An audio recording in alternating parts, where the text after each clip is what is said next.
Welcome guys, आज हम एक न्यू एपिसोड का स्टार्ट करने वाले हैं। आई होप आपको ये एपिसोड जरूर पसंद आएगा। एपिसोड के स्टार्ट में हमें 90,000 साल पहले का एक सेक्ट दिखाया जाता है और उस सेक्ट का मास्टर इमॉर्टलिटी प्राप्त कर जाते हुए अपने डिसिपल से कहता है, मुझे उम्मीद है तुम सभी मेरे जाने के बाद हार्ड कल्टीवेशन करोगे और बहुत ही आसानी से इस क्यू रिफाइनिंग पीरियड से ब्रेक थ्रू कर जाओगे। और वो ये कहे वहां से चले जाते हैं। अपने मास्टर को जाते देख जुयांग सोचता है उसका नंबर कब आएगा और तभी स्क्रीन चेंज होती है। अब हमें कुछ समय बाद का सीन दिखाया जाता है जहां जुयांग का एक और साथी सिलेक्ट हो जाता है और वो जाते हुए जुयांग से कहता है, तुम्हें और अच्छी तरह से कल्टीवेशन करना चाहिए जिससे तुम जल्द ही क्यू रिफाइनिंग पीरियड से ब्रेक थ्रू कर जाओ। उसकी बातों को सुन जुयांग कहता है, मुझे पता है कि कल्टीवेशन कैसे करना है। और तभी जुयांग का साथी वहां से चला जाता है और उसके जाते ही जुयांग सोचता है उसका नंबर कब आएगा। और तभी स्क्रीन फिर से चेंज होती है। हम जुयांग के एक और साथी को सिलेक्ट हो वहां से जाता हुआ देखते हैं और इसी तरह 40,000 साल बीत जाते हैं लेकिन जुयांग का सिलेक्शन नहीं होता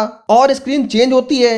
जुयांग का एक और साथी सिलेक्ट होकर वहां से चला जाता है और तभी स्क्रीन चेंज होती है। हम जुयांग को एक घर की छत पर बैठा हुआ देखते हैं और वो अपने सिलेक्शन के बारे में सोच ही रहा था लेकिन तभी एक छोटा बच्चा भी सिलेक्ट हो वहां से चला जाता है। और तभी हम एक बूढ़े आदमी को देखते हैं जो वहां की सफाई कर रहा होता है और वो जुयांग को देख सोचता है वो अभी बहुत गुस्से में है क्योंकि उन्हें इस रिफाइनिंग पीरियड में 50,000 साल हो गए हैं और वो अभी तक इससे ब्रेक थ्रू नहीं कर पाए हैं। वो बूढ़ा आदमी जुयांग के बारे में सोच ही रहा होता है और तभी उस बूढ़े आदमी का भी सिलेक्शन हो जाता है और उसे जाते हुए देख जुयांग गुस्से से कहता है, ये स्वीपर भी अब सिलेक्ट हो गए लेकिन मेरा नंबर अभी तक नहीं आया। तभी स्क्रीन चेंज होती है। हमें एक कासल का सीन दिखाया जाता है और हम वहां पर जुयांग को देखते हैं जो अभी भी अपने सिलेक्शन के बारे में सोच कहता है कि उसका सिलेक्शन कब होगा। और तभी उसके सामने खड़े पेट का भी सिलेक्शन हो जाता है और उसे सिलेक्ट हो जाता देख जुयांग कहता है, इस रिफाइनिंग पीरियड में उसके 90,000 साल बीत चुके हैं और उसका सिलेक्शन अभी तक नहीं हुआ और वो इससे पीछे हटने का फैसला कर खुद को एक गुफा में कैद कर लेता है। तभी हम देखते हैं वो गुफा एक टाइम लॉक से लॉक हो जाती है। समय बहुत तेजी से आगे की ओर बीतता है और स्क्रीन शिफ्ट होती है जहां हमें किंगसू को दिखाया जाता है। और तभी बेनजाओ एक आदमी को किंगसू की ओर फेंक कहता है,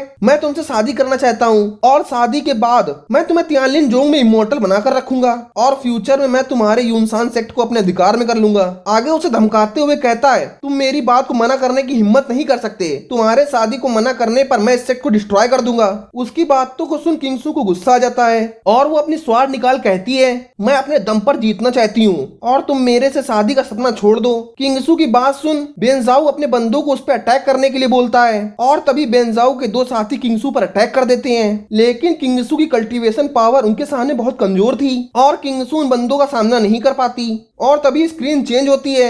हमें उसी जगह को दिखाया जाता है जहां जुयांग ने खुद को कैद कर लिया था और तभी उस गुफा पर लगे टाइमर का टाइम पूरा हो जाता है और वो गुफा ओपन होती है। हम उस गुफा में जुयांग को देखते हैं जो अब बूढ़ा हो गया था लेकिन वो अपनी कल्टीवेशन पावर से खुद को फिर से जवान बना लेता है और वो बताता है उसे इस गुफा में 1,00,000 साल बीत गए और इस समय के दौरान उसका सेक्ट और उससे जुड़ी चीजें भी खत्म हो चुकी होंगी। तभी स्क्रीन किंगसू पर आती है और वो सोचती है इन लोगों की फाउंडेशन पावर पीक लेवल पर है और मेरी पावर अभी मिडिल स्टेज पर है। तभी उसके सामने खड़े दो बंदे किंगसू पर अटैक करने के लिए एक फॉर्मेशन बॉल क्रिएट करते हैं लेकिन किंगसू भी खुद को सेव करने के लिए अपनी स्वॉर्ड से उस फॉर्मेशन पर अटैक कर देती है लेकिन उसकी स्वॉर्ड उस फॉर्मेशन को नहीं रोक पाती तो किंगसू खुद उस फॉर्मेशन को रोकने लगती है लेकिन तभी उस फॉर्मेशन में एक धमाका होता है जिससे किंगसू घायल हो पीछे जा गिरती है। तभी बेनजाओ उसकी ओर बढ़ कहता है, तुम बहुत ही कमजोर हो और मेरे छोटे से अटैक का भी सामना तुम नहीं कर सकती, तो अच्छा होगा कि तुम मेरे से शादी कर लो। उसकी बातों को सुन किंगसू को गुस्सा आ जाता है लेकिन वो सोचती है इनकी कल्टीवेशन पावर मेरे से बहुत अधिक है जिस कारण मैं इनसे जीत नहीं सकती,